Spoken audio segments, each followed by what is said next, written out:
খেলনা নিবে বাচ্চারা? হাড়ি আছে, থালা বাসন আছে, আরও আছে ব্যাংক। মা, ওইটা দেখো, একটা মাটির ব্যাংক। আমি এটা চাই মা, আমি টাকা জমাবো মা। বাবা, এখন টাকা কোথায় পাবো? আমার কাছে তো মাত্র 2 টাকাই আছে। আমাদের তো ঘরে চালও নেই। ব্যাংক কিনে টাকা জমাবি কেমন করে? প্লিজ মা, আমি টাকাগুলো জমাবো। আমি আর অপচয় করব না। ওরে, তুই তো বেশ বুদ্ধিমান। চল, আমি তোকে এটা মাত্র 2 টাকায় দিচ্ছি।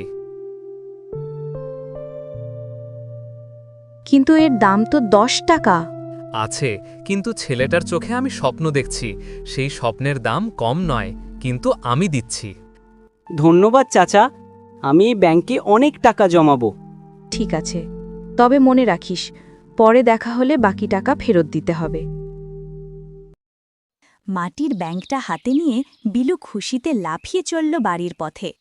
মায়ের মুখেও হালকা একটুখানি হাসি। দরিদ্রতার মাঝেও সন্তানের চোখে স্বপ্নের আলো দেখলেন তিনি।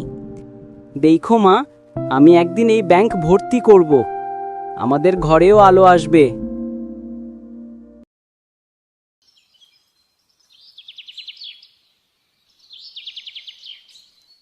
লাবণ্য, দেখ, আমি একটা মাটির ব্যাংক এনেছি। ওয়াও, কত সুন্দর! কিন্তু টাকা জমাবি কেমন করে? মা বলেছে আমরা জঙ্গল থেকে লাকড়ি আনবো, সেটা বিক্রি করব। আচ্ছা শোন, ফুল তুলে বিক্রি করলে কেমন হয়? ফুল তো সবাই পছন্দ করে। দারুণ আইডিয়া! তাহলে কাল সকালেই জঙ্গলে যাই।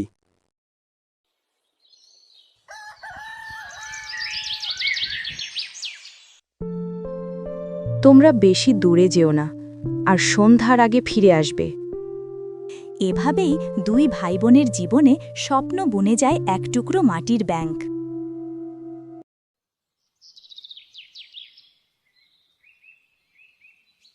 এই দিকটা দেখ বিলু, কত সুন্দর ফুল! ওয়াও, পুরো ফুলের বাগান। চলো, এই ঝুড়িটায় পাতা বিছিয়ে ফুল রাখি। ঠিক বলেছ, ফুল নষ্ট হলে বিক্রি হবে না। আমরা প্রতিদিন ফুল তুলব, বিক্রি করব আর ব্যাংকে জমাবো। টং টং করে ব্যাংক ভরবে। আমাদের স্বপ্নের শব্দ হবে ওটা। ফুলে ফুলে ভরে ওঠে ঝুড়ি, আর আনন্দে ভরে ওঠে তাদের মন। ওরে, কি টাটকা ফুল রে! সবই নিয়ে নি। এই নিনাপা, 10টা ফুলে 1 টাকা। বিলু, সব ফুল বিক্রি হয়ে গেল। চলো, বাড়ি ফিরে মাটির ব্যাংকে টাকা রাখি। আজ থেকেই শুরু আমাদের সঞ্চয়।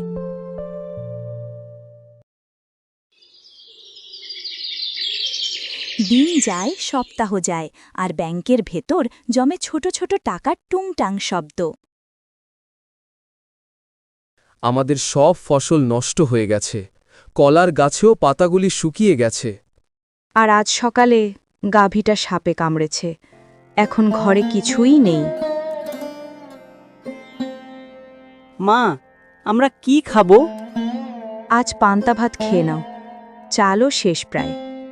মা, আমরা আবার ফুল বিক্রি করব, কিছু না কিছু এনে দেব। তোমরা আমার সোনার সন্তান। 2 দিনের মধ্যে 10,000 টাকা না দিলে তোমাদের জমি আমার। আমাদের ফসল নষ্ট, গাভী মরে গেছে। একটু সময় দিন মহাজন। না, এখনই টাকা দাও, না হলে দলিল নিয়ে যাব। আপনি অন্যায় করছেন। আমাদের ঘর আপনি নিতে পারেন না। ভাই, মাটির ব্যাংকটা আনো। এই নিন, এটাই আমাদের জমানো টাকা। এত টাকা কোথায় পেলে তোমরা? আমরা প্রতিদিন ফুল বিক্রি করে জমিয়েছি। আর আপনি আমাদের ফসল নষ্ট করেছিলেন, তাই না? যখন ঘরে অন্ধকার নেমে আসে, তখনই জ্বলে উঠে 2 শিশুর হৃদয়ের আলো। সেই দিনই প্রমাণ হল, পরিশ্রম আর সততা কখনো হার মানে না। তোমাদের সঞ্চয়ই আমাদের ঘর বাঁচিয়েছে। আমি গর্বিত। বাবা, এখন বাকি টাকায় হাঁসের খামার করব। হ্যাঁ, হাঁসের ডিম বিক্রি করব, টাকা বাড়বে। তোমরা আমার আশীর্বাদ। এই টাকাই আমাদের নতুন জীবন দেবে।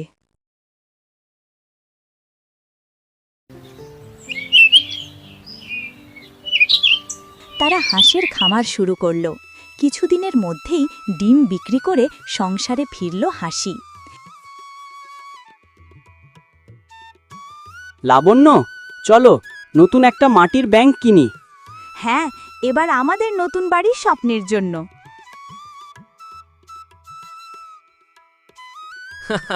আরে বিলু, তোমাদের ব্যাংকটার কথা মনে আছে? এখন তো তোমরা ধনী মানুষ।